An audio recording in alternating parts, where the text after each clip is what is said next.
Part 3 of Deathworld by Harry Harrison. Part 3. The building they stopped at was one of the finer residences in Cassilia. As they had driven, Jason counted the money and separated his share. Almost 16 million credits. It still didn't seem quite real. When they got out in front of the building, he gave Kirk the rest. "Here's your 3 billion. Don't think it was easy," he said. "It could have been worse," was his only answer. The recorded voice scratched in the speaker over the door. "Sir Ellis has retired for the night. Would you please call again in the morning? All appointments are made in advance." The voice broke off as Kirk pushed the door open. He did it almost effortlessly with the flat of his hand. As they went in, Jason looked at the remnants of torn and twisted metal that hung in the lock, and wondered again about his companion. Strength. More than physical strength. He's like an elemental force. I have the feeling that nothing can stop him. It made him angry, and at the same time fascinated him. He didn't want out of the deal until he found out more about Kirk and his planet, and they who had died for the money he gambled. Sire Ellis was old, balding, and angry, not at all used to having his rest disturbed. His complaint stopped suddenly when Kirk threw the money down on the table. "Is the ship being loaded yet, Ellis? Here's the balance due." Ellis only fumbled the bills for a moment before he could answer Kirk's question. "The ship, but of course. We began loading when you gave us the deposit. You'll have to excuse my confusion. This is a little irregular. We never handle transactions of this size in cash." "That's the way I like to do business," Kirk answered him. "I've canceled the deposit. This is the total sum. Now, how about a receipt?" Ellis had made out the receipt before his senses returned. He held it tightly while he looked uncomfortably at the 3 billion spread out before him. "Wait, I can't take it now. You'll have to return in the morning, to the bank, in normal business fashion," Ellis decided firmly. Kirk reached over and gently drew the paper out of Ellis's hand. "Thanks for the receipt," he said. "I won't be here in the morning, so this will be satisfactory. And if you're worried about the money, I suggest you get in touch with some of your plant guards or private police. You'll feel a lot safer." When they left through the shattered door, Ellis was frantically dialing numbers on his screen. Kirk answered Jason's next question before he could ask it. "I imagine you would like to live to spend that money in your pocket, so I've booked 2 seats on an interplanetary ship." He glanced at the car clock. "It leaves in about 2 hours, so we have plenty of time. I'm hungry. Let's find a restaurant. I hope you have nothing at the hotel worth going back for. It would be a little difficult." "Nothing worth getting killed for," Jason said. "Now, where can we go eat? There are a few questions I would like to ask you." They circled carefully down to the transport levels until they were sure they hadn't been followed. Kirk nosed the car into a darkened loading dock where they abandoned it.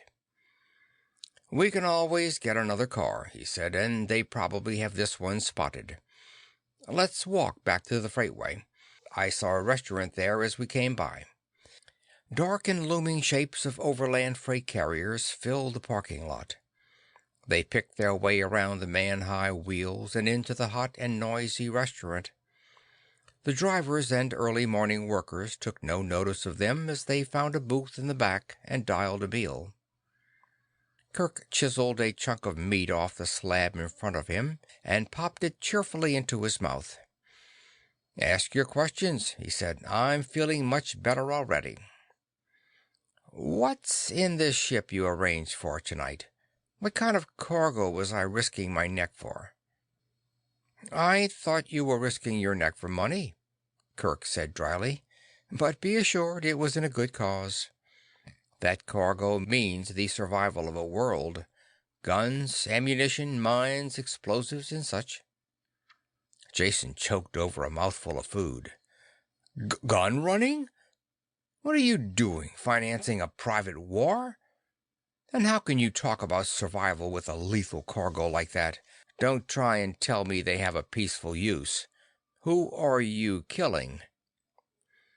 Most of the big man's humor had vanished, and he had that grim look Jason knew well. Yes, peaceful would be the right word, because that is basically all we want, just to live in peace. But it is not who we are killing, it is what we are killing. Jason pushed his plate away with an angry gesture. You're talking in riddles, he said.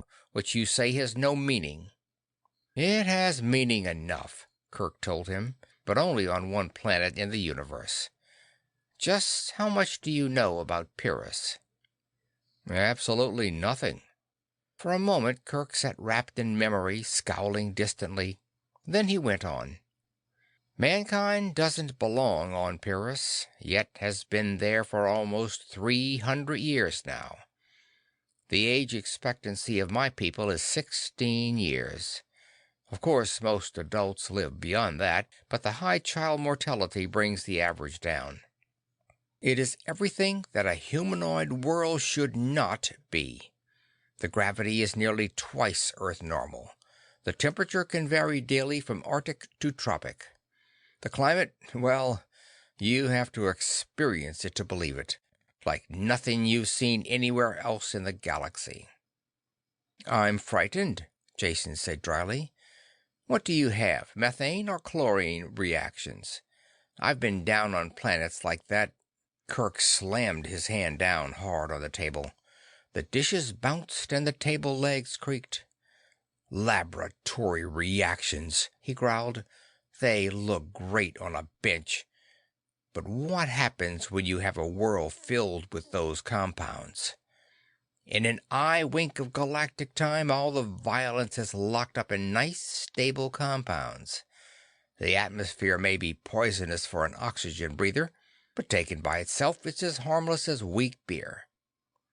There is only one setup that is pure poison as a planetary atmosphere.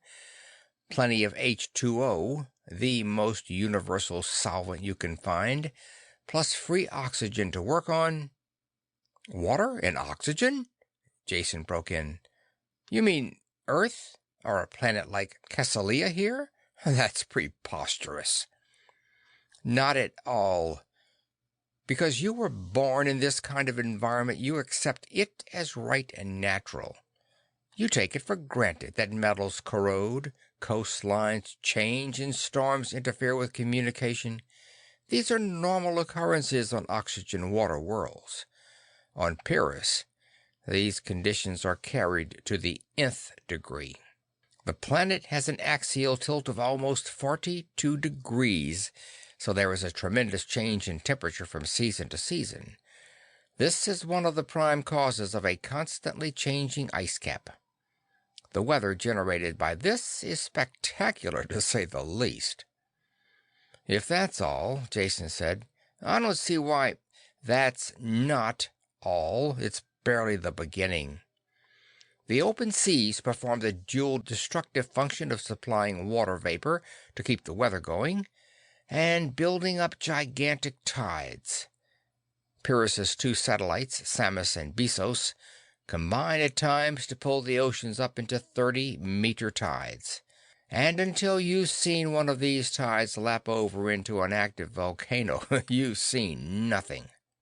Heavy elements are what brought us to Pyrrus, and these same elements keep the planet at a volcanic boil.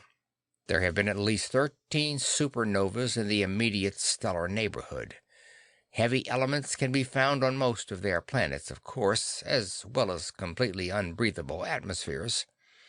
Long-term mining and exploitation can't be done by anything but a self-sustaining colony, which means Pyrrus, where the radioactive elements are locked in the planetary core, surrounded by a shell of lighter ones.